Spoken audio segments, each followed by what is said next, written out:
સામાન્ય રીતે ગુનેગાર રાતના અંધારામાં પોતાના ગુના છુપાવે, પણ આ યુવક ધોળા દિવસે લાશને ઠેકાણે લગાવતો હતો. હોમગાર્ડે તેને પકડ્યા બાદ ઘણા સવાલ થયા, પરંતુ સૌથી પહેલા તેમણે હેડ કોન્સ્ટેબલને ફોન કરીને ઘટનાની જાણ કરી. આ તરફ હેડ કોન્સ્ટેબલ જયપ્રકાશ રામુ જાગીર તો ડ્યુટી પૂરી થવાની રાહે હતા, પણ હોમગાર્ડના એક ફોને તેમને દોડતા કરી દીધા. રામુ જાગીર જેવા બ્રિજે પહોંચ્યા કે હોમગાર્ડે એક જ શ્વાસમાં બધું કહી દીધું. પછી શું થયું? એ શખ્સ કોણ હતો? ટુકડા કરેલી લાશ કોની હતી? આજે ગુજરાત ક્રાઇમ ફાઇલ્સમાં વાત.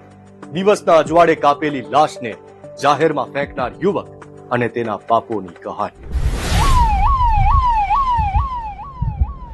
શાહનવાઝ ઉર્ફે શાનુ શેખ સુરતના રાણી તળાવ વિસ્તારમાં રહેતો. ખાડી બ્રિજ પરથી જ્યારે પકડાયો તો રામુ જાગીર સામે કહાનીઓ કરી. સાહેબ, મારી ગર્લફ્રેન્ડને ગર્ભ રહી ગયો હતો. મને બ્લેકમેલ કરતી હતી, એટલે મહિને 20,000 આપવાનું નક્કી કર્યું અને ગર્ભપાત કરાવ્યો. એ ભ્રૂણને કપડામાં લપેટીને ફેંકવા આવ્યો હતો સાહેબ. શાહનવાઝની વાત ચાલુ. આખો વિડિયો જોવા માટે ડાઉનલોડ કરો દિવ્ય ભાસ્કર એપ.